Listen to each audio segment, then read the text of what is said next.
পাইনি স্যার, বহু কষ্ট পেয়েছি। কি কান্না দেখেছেন আপনি?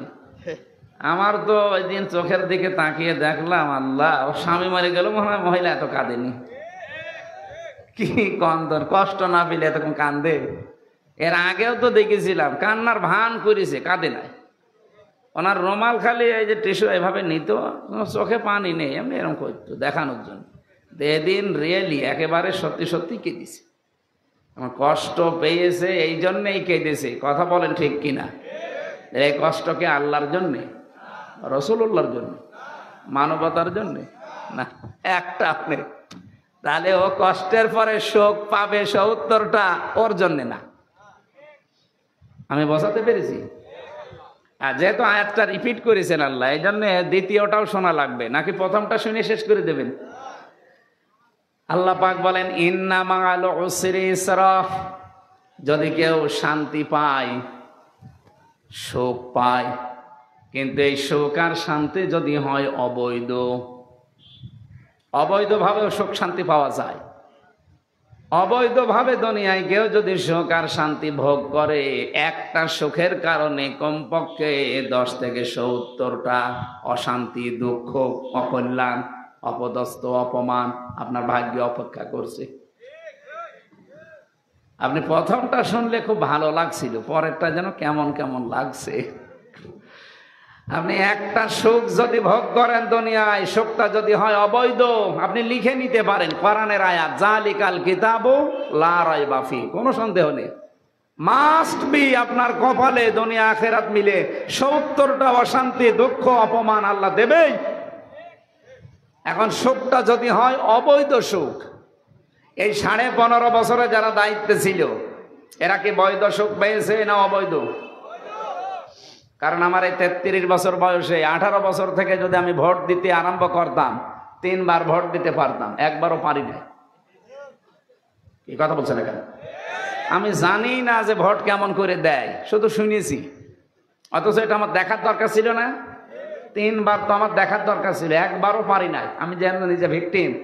সুতরাং এই বাংলাদেশে এই 3 বারে যারা দায়িত্বে ছিলেন, আপনারা বৈধ না, অবৈধ। কি কথা বললেন না? অবৈধভাবে যারা ছিলেন, সুখ পাননি, শান্তি পাননি। কত শান্তি পেয়েছেন আপনি বলেন তো? বাবা শাহজালাল সব হালাল করে নিয়েছিলেন। একটা হাদিস পড়েছিলাম, এই হাদিসটার দিকে তাকান। এই আপনারা গল্প করছেন কারা? এইভাবে ক্লাস করা যায়? একেবারে কানের নিচে এমন জোরে দেবে না, জেবরের মতো কথা বন্ধ হয়ে যাবে। এদিকে তাকিয়ে থাকেন। রাজশাহী বাসী عن أبي ذر رضي الله تعالى عنه قال قال النبي صلى الله عليه وسلم من ادعى ما ليس له فليس منا وَلْيَتَبَوَّأْ مَقْعَدَهُ مِنَ النَّارِ। মুসলিম শরীফের হাদিস। নবীজি বলেন, যে জিনিস তোমার না, ওই জিনিস যদি নিজের আয়ত্তে তুমি নিয়ে নাও, নিজে দখল করে রাখো, যেই দিন থেকে এই কাজ করবে, ওই দিন থেকে তুমি আমার উম্মতের ভেতরে নেই। ঠিক বললেন? কিছু বুঝেছে? আগস্টের 5 তারিখের পর থেকে আমরা এই হাদিসটা উল্টা দিকে যেতে দেখলাম। বহু মানুষ অন্যের জিনিস যেটা তার না, সে কিন্তু নিজের দখলে নিয়ে নিয়েছে। রাজশাহী হয়তো এখনো শুরু হয়নি। আপনি বলেন তো, এই হাদিস 100 ভাগ সত্য না 98 ভাগ? তাহলে যারা এই চরিত্র এখন দেখালেন আগস্টের 5 তারিখের পর থেকে পর্যন্ত, বলে আপনার কি নবীর উম্মত দাবি করার কোনো এখতিয়ার আছে? আর ফালাইসা মিন্না, মাঝখানে ফা আছে, ফা 13টা অর্থে ব্যবহার হয়। উপরে বর্ণিত যে কথা, ওটা যদি কারো ভেতরে থাকে, পরের শব্দ বলার আগে ফা দেওয়া লাগে। ফালাইসা মিন্না, আপনি আর নবীর উম্মত নেই। কত মানুষ চাঁদাবাজি করে হোক, ছিনতাই করে হোক, চুরি করে হোক, ডাকাতি করে হোক, প্রতারণা করে হোক, সুদ খেয়ে হোক, ঘুষ খেয়ে হোক, যেভাবে হোক অন্যের জিনিস যেটা আপনার না, আপনি দখল করে নিয়েছেন। এক নম্বরের শাস্তি আপনি নবীর উম্মত ওই দিন থেকে আর নেই। এখন বাংলাদেশে আপনি হিসাব করে বলেন, নবীর উম্মত এই হিসাবে অনেকে আছে না বের হয়ে গেছে? এখানে কেউ আছেন এরকম? যদি থাকেন সম্পদ ফেরত দিয়ে দিন, নয়তো আপনি মরে গেলে আপনার জানাজা পড়ানো, কবরে দেওয়া বেকার হবে। কারণ বিসমিল্লাহি ওয়া আলা মিল্লাতি রাসূলিল্লাহ আপনার জন্য না, আপনি আল্লাহর নামের ওপরেও নেই আর রাসূলের উম্মতও নেই। তাহলে আপনার জন্য আমি এই মিথ্যা কথা বলে কি করব? স্যার আমি বেশি বলে ফেললাম। সুতরাং এইটা যারা করছেন, সম্পদ আপনি যদি ফেরত না দেন, তো মাহফিল একদিন কেন, বছরে 50 দিন দেন, কিছুই হবে না। আমরা চাই এই চরিত্র যেন রেকর্ড হচ্ছে, সারা বাংলাদেশে যাচ্ছে। হাদিসটা আমরা আজকেই মানতে চাই। হ্যাঁ, কথা বলেন না কেন? যার যেটা যা নিয়েছেন ফেরত দিয়ে দিন। 2 নাম্বারটা তো আরো কঠিন, ওয়ালিয়াতাবাওয়া মাকআদাহু মিনান নার, সে যেন জাহান্নামে নিজের একটা স্থান তৈরি করে নিল। এটা তো আরো কঠিন। আর আজ শাহীবাসী আশা করব আপনারা হাদিসটা মেনে চলবেন। আল্লাহ আমাদের তৌফিক যেন দান করেন, বলেন আমিন। আয়াতের কি কথা ছিল যেন? যদি কেউ অবৈধ সুখ ভোগ করে, একটা অবৈধ সুখ কয়টা? এই 15.5 বছরে বহু মানুষ যে চেয়ারে যাওয়ার তার কথা না, ওই চেয়ারে মানে লাভ দিয়ে চলে যেয়ে বসে আছে। এরকম চেয়ার বাংলাদেশে ছিল না? আপনি তো ওই চেয়ারে বসে সুখ ভোগ করছেন, আনন্দ পাচ্ছেন, শান্তি পাচ্ছেন, কিন্তু এই শান্তি সুখ কি বৈধ সুখ না অবৈধ? হয়তো বিভিন্ন মামা খালু অথবা বিভিন্ন জোর দেখি আপনি ওখানে বসে আছেন। এরকম যারাই ছিলেন তাড়াতাড়ি নেমে পড়ে। আপনাদেরকে সতর্ক করার জন্য আর একটা কথা বলছি, যেহেতু এখন আর তারা নেই, যা হোক তাদের কপালে হয়ে গেছে। হাসিনা যেহেতু আমার দাদির বয়সী, এই জন্য ওনাকেও বলছি, আপনি যদি এই 15 বছরে 50টা সুখ পেয়ে থাকেন, সুখগুলো সবই অবৈধ সুখ। এক একটা সুখে যদি 70টা করে অশান্তি, দুঃখ, কষ্ট ভোগ করা লাগে, 50টায় আপনি হিসাব করেন 3500 হবে। তাহলে 15.5 বছরে যারা 50টা করে আনন্দ পেয়েছেন, সুখ পেয়েছেন, শান্তি পেয়েছেন, কম পক্ষে আপনাকে 3500 কষ্ট পাওয়া লাগবে। এরপরে শর্ট করে ঢুকে পড়বেন। এর আগে বললে তো কেমন হয়ে যায় না নাকি? এবার আসেন, যারা এই যে পরকীয়া প্রেম করেন, সুখ নেই, শান্তি নেই না? এই এলাকায় সব নেই? অবশ্যই সুখ আছে, শান্তি আছে, নাই তো মানুষ 2-3 ছেলে মেয়ে রেখে চলে যায়। কথা বললেন না কেন? তার মানে শান্তি আছে। এই সুখটা কি বৈধ সুখ না অবৈধ? এরকম অবৈধ সুখে যারা আছেন, কমপক্ষে 70টা অশান্তি, দুঃখ, কষ্ট দুনিয়ায় আপনাকে ভোগ করা লাগবে। এই জন্য যারা আছেন আপনাকে বাঁচাতে চাই, এই মুহূর্তে তওবা করেন, পরকীয়া প্রেম আজকে থেকে শেষ। কারা কারা ছেড়ে দিতে পারবেন হাত তোলেন তো? না, দাঁড়িয়ে মানুষ নাও। কার সাথে লাইন আছে আপনার? অনেকে ভাবির সাথে লাইন করে, প্রতিবেশীর স্ত্রীর সাথে লাইন করে না, এটা বাদ দেওয়া লাগবে। যারা আছেন যদি হাত আন্দাজে তোলেন, আপনার মনে হয় কিছু আছে। যদি কিছু থাকে এক্ষুনি মোবাইল নাম্বার ডিলিট করে দিন আর আস্তাগফিরুল্লাহ পড়ে জীবনের মতো তওবা করে ফিরে আসেন। অবৈধ সুখ আপনি ভোগ করলেই মাস্ট বি আপনাকে দুনিয়াতে অশান্তি ভোগ করা লাগবে। কয়টা? 70টা। একটায় 70টা। তাহলে যদি 50টা অবৈধ সুখ ভোগ করে থাকেন, আপনি হিসাব করে বলেন আপনি কি পাবেন। যেহেতু ওনারা অবৈধ সুখ ভোগ করেছে, আগামীতে কেউ যেন অবৈধ সুখ আর ভোগ করতে না পারে, এই জন্যই বারবার সারা দেশে বলছি, নির্বাচন আমরাও চাই, কিন্তু এদের মাধ্যমে না। এই 1628 জন যারা দায়িত্বে ছিল, এই ডিসি, এই এসপি, এই টিওনো, এই ওসি, তারাই আছে, খালি চেয়ার পাল্টিয়েছে। রাজশাহীর ডিসি গেছে কুষ্টিয়ায়, কুষ্টিয়ারটা কুমিল্লায়, কুমিল্লারটা কক্সবাজার। এই মাল তো সব একই আছে। যেহেতু এদেরকে দিয়েই করানো লাগবে সামনে, যদি এদেরকে আপনি না পাল্টিয়ে আবার এদের আন্ডারেই দিয়ে দেন, কি হবে? এই 15 বছরে যা হয়েছে, দিনের ভোট আবার রাতি হয়ে যাবে। দিনের ভোট রাতে হলে যারা আসবে ওরা কি বৈধ না অবৈধ? আরো জোরে বলেন। অবৈধ মানুষকে আপনারা সামনে যদি দিয়েও দেন, আর সে যদি যায়ও, ও সুখ শান্তি পাবে না। সব হালাল করে নেবে তখন। দেশ সুখ শান্তি যেহেতু বৈধ না, আর অবৈধ সুখ আপনি ভোগ করতে চাইলেও আপনাকে আমি করতে দেব না, কারণ আমি আপনার হিতাকাঙ্ক্ষী। আপনি একটা সুখ পাবেন অবৈধ, অশান্তি দুনিয়ায় পাবেন কয়টা? তা আপনাকে আমি ঠেলিয়ে দেবো কোন কারণে? আপনাকে আমি বাঁচাতে চাচ্ছি এই কারণেই। এরপরে যদি কেউ এখন অবৈধ চিন্তা ভাবনা করেন, যান, আপনার কপালের উপরে ছেড়ে দিলাম। এ পৃথিবীতে ন্যায়সঙ্গত কথা আছে সব কোরআনে। ন্যায়সঙ্গত কথার বাইরে কোনো কথা আমার আল্লাহ কোরআনে দেননি। ওয়াতাম্মাত কালিমাতু রাব্বিকা সিদকাও ওয়া আদলা লা মুবাদদিলা লিকালিমাতিহি ওয়া হুয়াস সামিউল আলীম। সূরা আনামের 115 নম্বর আয়াতে আল্লাহ বলেন, আমার এই কোরআন আমি 3টা জিনিস দিয়ে পরিপূর্ণ করে দিয়েছি। 1 নম্বরে যত কথা কোরআনে আছে সব সত্য কথা। 2 নম্বরে যত কথা আছে সব ভারসাম্যপূর্ণ, ন্যায় ইনসাফ দিয়ে পরিপূর্ণ। 3 নম্বরে কিয়ামত পর্যন্ত আমার কথা কোনোদিন পরিবর্তন হবে। আল্লাহ 3টা জিনিস দিয়ে পরিপূর্ণ করে দিলেন। 15.5 বছরে এত বড় ফ্যাসিস্ট, এত বড় স্বৈরাচার আপনি কি শুধু নাম শুনেছেন? বাস্তবতা বোঝেন? আপনি এখনই ইন্টারনেটে সার্চ দেন, তাম দুনিয়ায় 6 জন ঘৃণিত মানুষের নাম ভেসে আসবে।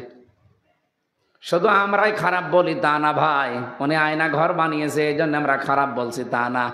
তাম দুনিয়া 6 জন মানুষকে ঘৃণা করে। তার 1 নম্বরে নেতানিয়াহু, 2 নম্বরে মোদি, 3 নম্বরে আমাদের এই পালানোটা। ওনার নাম নিতে আমার কেমন যেন এখন লাগে, আর নাম নিতে চাই না। দাদির বয়সে এই জন্য মাঝে মাঝে চলে আসে। এই মানুষগুলোকে এমনিতেই নিকৃষ্ট আমরা বলি নাই। মাইক্রোসফট আপনি রিপোর্ট দেখেন, খ্রিস্টানরা বানিয়েছে রিপোর্টটা।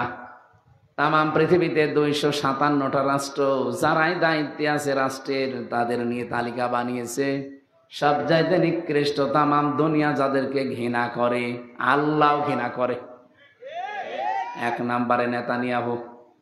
এই শয়তানের ভুল সিদ্ধান্তের কারণে আজ ইসরায়েল দাবানলে পুড়ে ধ্বংস হয়ে যাচ্ছে। জেরুজালেমের রাস্তা পর্যন্ত 3 দিন বন্ধ হয়ে গেছে। ওদের উন্নত মেশিন ছিল 108টা। যত উন্নত প্রযুক্তি পৃথিবীতে ইসরায়েলের আছে, দুনিয়ায় আর কারণে ওর পরে আছে আমেরিকার। এত উন্নত প্রযুক্তির মেশিনগুলো ব্যবহার করছে শুধু পানি দিয়ে না, অন্যান্য ঔষধ ছিটিয়ে। কিন্তু যত পানি ঢালে ঔষধ দেয় তত আগুন আরো জোরে। কারণ আগুন তো হামজা জ্বালায়নি, কে জ্বালিয়েছে? আজকে ওদের একেবারে মেন শহরে আগুন চলে এসেছে অলরেডি। যে 6টার খবর। ন্যায় ইনসাফপূর্ণ বিষয়গুলো যদি কেউ হাত দেয়, যেখানে সত্যি ন্যায় পরায়ণতা থাকার কথা, ওইটা যদি কেউ উল্টিয়ে ফেলে, তখন আমার আল্লাহ সিস্টেম পরিবর্তন করে দেয়। এখন বসবাসের অযোগ্য হয়ে যাবে। কিছুদিন আগে যে ইসরায়েলের সন্ত্রাসীদের ভয়ে ফিলিস্তিনের নিরীহ মানুষগুলো পালিয়ে যাচ্ছিল, এখন আমার আল্লাহ তাদেরকে নিজের এলাকা থেকে পালাতে বাধ্য করছে। সিস্টেম পাল্টিয়ে ফেললে এটাই হবে। আজকে গোবিন্দ পরামানিকায় যে সন্ধ্যা 6টার সময় লাইভ করেছে, আপনারা কেউ দেখেছেন কিনা? আমি নিজে দেখছিলাম। লোকটা তাম দুনিয়ার হিন্দুদেরকে আহ্বান জানাচ্ছে, এই মাতাল মোদিকে থামান। এটা মাতাল, অলরেডি দাঙ্গা বাঁধিয়ে দিয়েছে। আপনি মনে করছেন দাঙ্গাটা শুধুমাত্র গুজরাটে থাকবে? না, দেখেন এই বাতাস বাংলাদেশে আসলো বলে। কারণ ওদের সাথে একটা দেশের বর্ডারের কোনো মিল নেই। কয়েকদিন আগে মালদ্বীপ শ্রীলঙ্কা সবগুলো হোসাইন ভাই ঘুরে আসলো।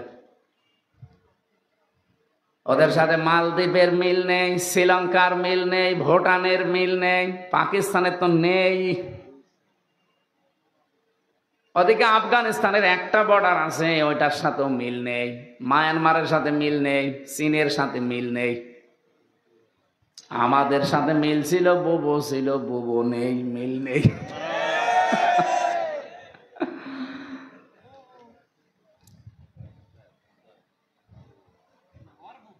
যেহেতু কারোর সাথে মিল নেই, ওরা যা করছে অনেক গোপন বিষয় এখানে লুকিয়ে আছে, সবগুলো ওপেনে বলা যাচ্ছে না।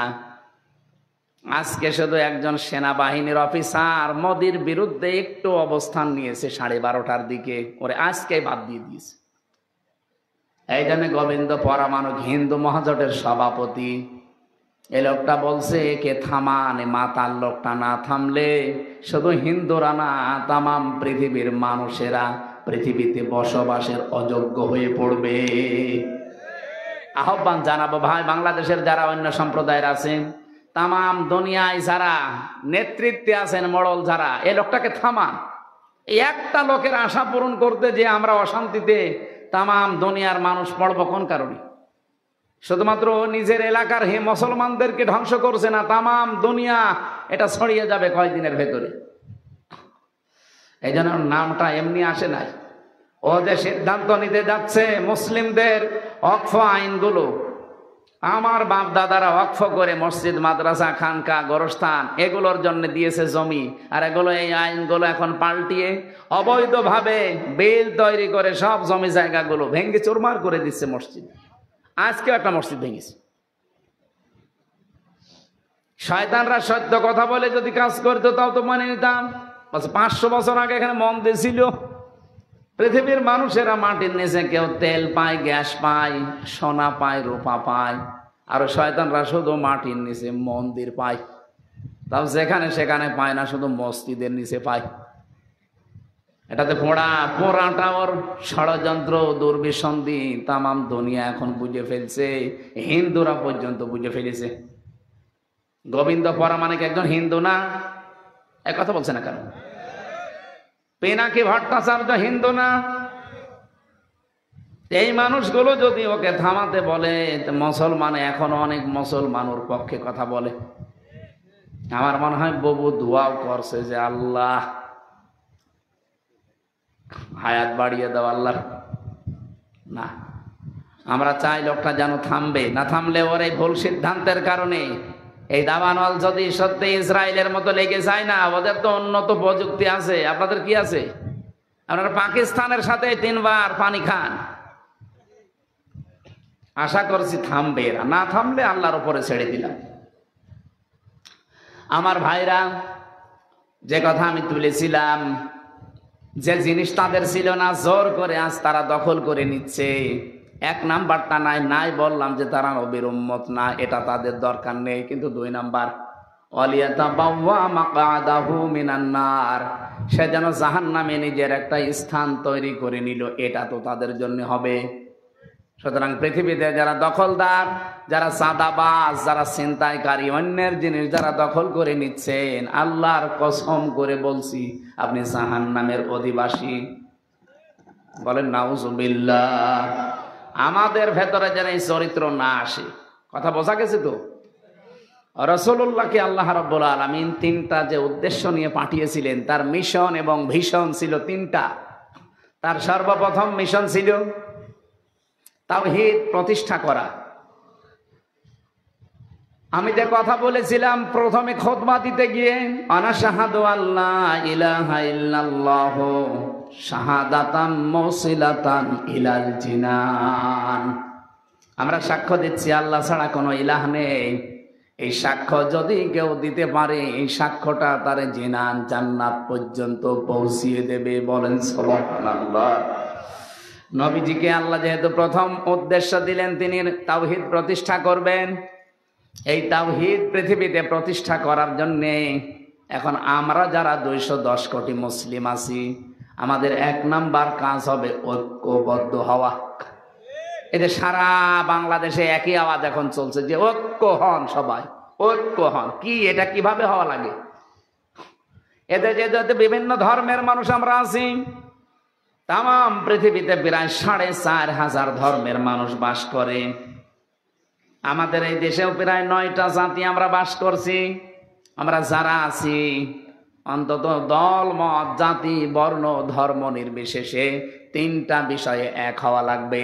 সূরা আলে ইমরান 3 নাম্বার পারা, এটা মনে হয় 17 নাম্বার পৃষ্ঠা, 1ম নাম্বার লাইনের 64 নাম্বার আয়াতে আছে, কুলিয়া আহলাল কিতাবি তাআলাউ ইলা কালিমাতিন সাওয়াইম বাইনানা ওয়া বাইনাকুম আল্লা না'বুদা ইল্লাল্লাহ ওয়া লা নুশরিকা বিহি শাইআ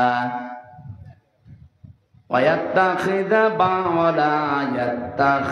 بَعْضُنَا بَعْضًا أَرْبَابًا مِّن دُونِ اللَّهِ فَإِن تَوَلَّوْا فَقُولُوا اشْهَدُوا بِأَنَّا مُسْلِمُونَ।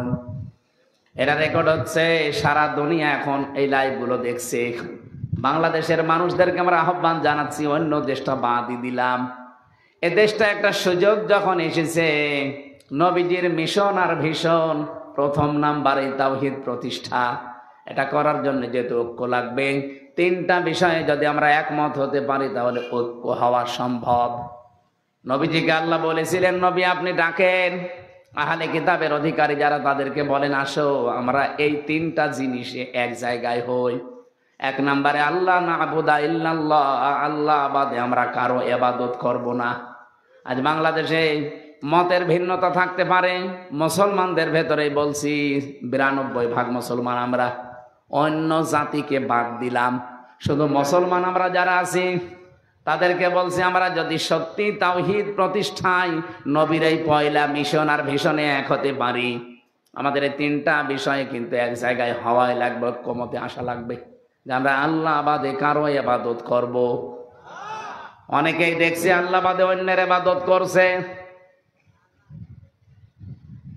ইবাদতের যে মিনিং গুলো আমরা পাই, আল্লাহর দেওয়া হুকুম তরিকা লাগবে রাসূলুল্লাহর। আপনি আমি একটা জিনিস মনে করছি খুব ভালো, আন্দাজে করলে ওটা ইবাদত হবে না। আমি নাম ধরছি আজকে, যা হয় হোক, এই যে আমার তাহেরি ভাই, উনি ইবাদত করছে, জিকিরকে উনি ইবাদত হিসাবে নিয়েছে, কিন্তু যে জিকির গুলো করে ওটা কি ইবাদতের জিকির? এই যে ইয়া আলী বাবা, শাহ আলী বাবা, কেল্লা বাবা, ফতে বাবা, নূর আলী বাবা, কিসের বাবা? আপনি জিকির করলে আলেমদের জিজ্ঞাসা করেন সুবহানাল্লাহ, আলহামদুলিল্লাহ, লা ইলাহা ইল্লাল্লাহ, আল্লাহু আকবার, এর বাইরে কোন শব্দ জিকিরের থাকলে বলেন, আমি করব। বাংলাদেশে 48,000 দরবার। আমি 3 দিন আগে গিয়েছিলাম চরমনায়ের পীরের দরবারে, পুরাটা ঘুরে দেখলাম। যদি আমি এর আগেও বহুবার গিয়েছি, ওখানে ছিলামও কিছুদিন। সরসিনার দরবারে ঘুরলাম প্রায় 2.5 ঘন্টা ধরে। এনএস কামিল মাদ্রাসা সালুকাটি ঘুরলাম প্রায় 2 ঘন্টা ধরে। চট্টগ্রামের বায়তুল শরফে ঘুরেছি, সারাদিন ছিলাম। 8 গিয়েছিলাম ফরিদপুরে, 3 বার গেলাম ওখানে। এই যে এই সমস্ত জায়গাগুলো আমি দেখে বলছি আপনারা জিকির, সব জায়গা থেকে আওয়াজ আসে জিকির কিসের? বলেন বলেন।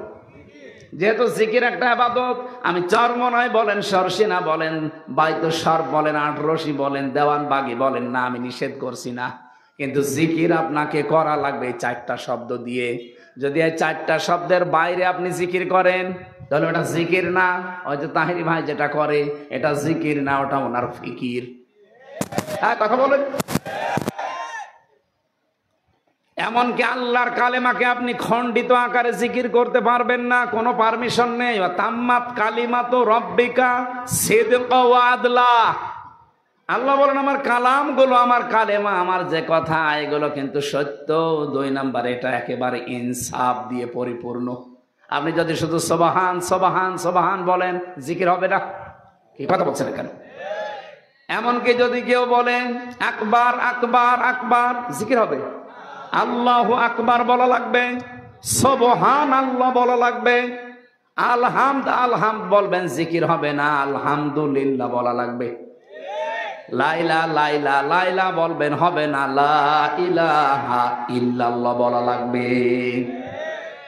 দলিল হচ্ছে সূরা মুহাম্মদ 26 নম্বর পারা 8 নম্বর পৃষ্ঠার প্রথম নম্বর লাইনে দেখবেন, ফাআলাম আন্নাহু লা ইলাহা ইল্লাল্লাহ। কেননা আল্লাহ বলতে বাধ্য না যে লা ইলাহা লা ইলাহা বলতে বাধ্য না? আল্লাহ কেন পুরা কালেমা বললেন? জেনে রাখো, ফাআলাম আন্নাহু লা ইলাহা ইল্লাল্লাহ। যত পীর সাহেব আছেন, যত আল্লাহর বুজুর্গ বান্দা দাবি করেন, ইসলাম মন মতো বানিয়ে নেবেন না। কিছু মানুষ এখন আওয়াজ তুলছে, উনি চরমনায় সরসিনায় বাইতুসরফের পীরের কাছে গেছে ভুল ধরার জন্য। আল্লাহর কসম না, যেখানে 4টা শব্দের বাইরে জিকির আছে, আল্লাহর কসম এটা জিকির আল্লাহর হচ্ছে না, অন্য কারো হচ্ছে। আপনি জিকির করবেন এই 4টা শব্দ দিয়ে। যে দরবারে আছেন জিকির শেখার জন্য, সেখানে যাবেন। আমার কথা বোঝা যাচ্ছে? আমরা আল্লাহ বাদে আর কারো ইবাদত এখানে করতে চাই না। এদেশে যে যে দলে আছেন, মতে আছেন, হয়তো মত, এই তথ্যটা নিয়ে এসেছে মানুষের মেধার উপরে মেসেজ করে। কয়েকদিন আগে আমি মালয়েশিয়া ছিলাম, ইন্টারন্যাশনাল ইসলামিক ইউনিভার্সিটি। প্রায় 120টা দেশের ছেলেমেয়েরা পড়ছে, প্রায় 87টা দেশের শিক্ষক এই জায়গায়।